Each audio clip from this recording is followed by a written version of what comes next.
लोकतंत्र के चौथा स्तंभ होता है हमारे पत्रकार बंधु, और वैसे लोगों पर भी वहाँ पे गोली चलाया जा रहा है, हत्या किया जा रहा है, तो इससे बड़ा बात और क्या हो सकता है। में एक घर में घुस के मर्डर कर दिया गया, हत्या कर दिया गया, वहाँ आम हो चुका है। क्रिमिनल लोगों का मनोबल इतना बड़ा है कि हत्या तो आम हो चुका है।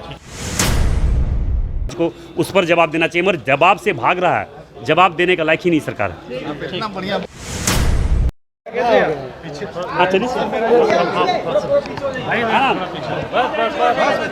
गाड़ी गाड़ी मंगाना पीछे हो जाइए। हाँ क्यों बाहर निकले? नहीं, बाहर ने हम लोग वॉकआउट किए हैं। जो क्या है हमारे भारतीय जनता पार्टी का जो स्टैंड है, जो कि आज पूरे राज्य में जो विधि व्यवस्था समाप्त है, 60-40 जो लाया है उन्होंने, 1932 क्या हुआ, नियोजन नीति के क्या हुआ, इसके लेकर हम लोगों ने वॉकआउट किए हैं। और लगातार हम लोगों ने राज्य के जनभावना को लेकर हम लोगों ने अपनी बात को विधानसभा में रखते हैं, मगर उस पर चर्चा करने के लिए सरकार तैयार नहीं है। बीते सत्र में पहला पाली में हमने बस यही मुद्दा उठाए थे कि जो प्रत्येक दिन यहाँ पे आदिवासी की हत्या हो रही है, आदिवासी बाहर दूसरे स्टेट में मर रहे हैं, उनको लाश को मंगवाया जा रहा है, इसके लेकर हमने बात उठाई। तो सत्ता पक्ष के लोगों ने कहा, उसका विरोध किया, और हमने तो उसका प्रमाण के साथ, नाम के साथ हमने विधानसभा अध्यक्ष के माध्यम से हम लोगों ने कहा कि सरकार इस पर संज्ञान ले, कि ताकि यहाँ के आदिवासी, गरीब, दलित जो प्रत्येक दिन 2, 4, 5, 10 मर रहे हैं, हज़ारों की संख्या में अभी तक मर चुके हैं, अवैध माइनिंग के दौरान मर चुके हैं, उस पर वैसे लोगों पर किसी प्रकार का कार्रवाई नहीं हो रही है।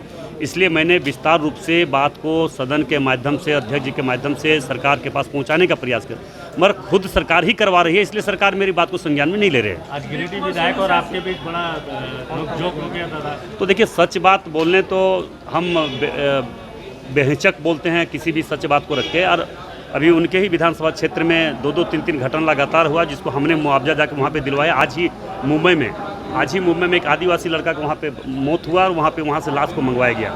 तो मैंने सूचना के माध्यम से, अध्यक्ष जी के माध्यम से सरकार के संज्ञान में दे रहा था, मगर उसको कहीं ना कहीं उनको मन में दुख हुआ, उसका विरोध किया, और विरोध किया तो मैंने सच के तौर पर रखा। सच जो सच है उस बात को भी तो हमें रखना, देने का अधिकार मेरा मौलिक अधिकार बनता है, मगर उसका भी विरोध कर रहा। तो आप समझ सकते हैं कि सच को दबाने के लिए सरकार किस प्रकार से अपने विधायक को किस तरह से व्यवहार के रूप में उन्होंने हमारी बात को दबाने का प्रयास किया। लेकिन सदन में इस तरीके का जो व्यवहार हुआ है वो काफ़ी निंदनीय है। देखिए, ये सरकार, सत्ता पक्ष के लोग जो जिस प्रकार से अभी कुछ लोग ऐसे हैं जो कि विरोध कर रहा है, विरोध करने का तरीका गलत है, इसका आप ही निंदनीय तो है ही, पूरे राज्य के लोग देख रहे हैं वैसे लोगों को, और आने वाला समय इसका जवाब राज्य की जनता देंगे। आप कह रहे हैं कि विपक्ष के लोगों की आवाज़ को दबाई जा रही है हाउस में। निश्चित तौर पर दबाई जा रही है। जिस पर चर्चा करने के लिए हम लोग बोल रहे हैं और चर्चा करने के लिए तैयार ही नहीं है, तो इस पर इसका मतलब सीधा साधा ये ना स्पष्ट जब है कि सरकार का मानसा साफ नहीं है, राज्य के हित में कोई बात करना नहीं चाह रहा है, राज्य को लूटा जा रहा है। राज्य में आज प्रत्येक दिन, कल ही झरिया में एक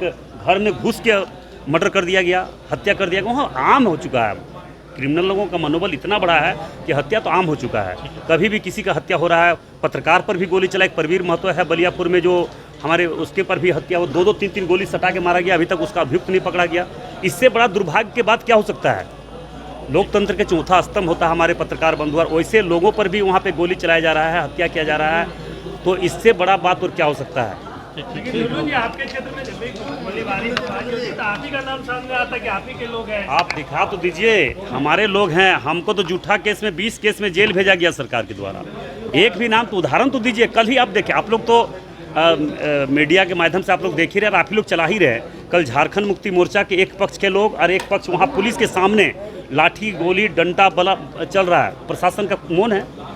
जबकि वहाँ के पूर्व झारखंड मुक्ति मोर्चा के जिलाध्यक्ष रमेश टुडू भी थे, रतिलाल टुडू थे, उनके सामने कार्यकर्ता को मारा जा रहा है, गुंडा के द्वारा मारा जा रहा है। यहाँ के विस्थापितों को किस तरह से जबरन जमीन लूटा जा रहा है, इस केस किसी से छुपा हुआ क्या? हमारे लोबिंदा भी देखे, इस बात को रखा, आज अंबा प्रसाद जी रखे, सत्ता पक्ष के विधायक भी तो उस बात, तो सारे बातों को रख रहा है। तो इससे बड़ा उदाहरण क्या हो सकता है? और आप जो बोले हमारा नाम एक भी जगह पे दिखा तो दीजिए। नहीं, मेरे कोई नहीं, इस तरह से हमारे लोग और भारतीय जनता पार्टी के कार्यकर्ता का ये आचरण नहीं है। बशर्ते झारखंड के हित में अगर कोई काम होगा तो हम सपोर्ट करेंगे, मगर झारखंड का विरोध में कोई काम होगा तो इसका विरोध करेंगे।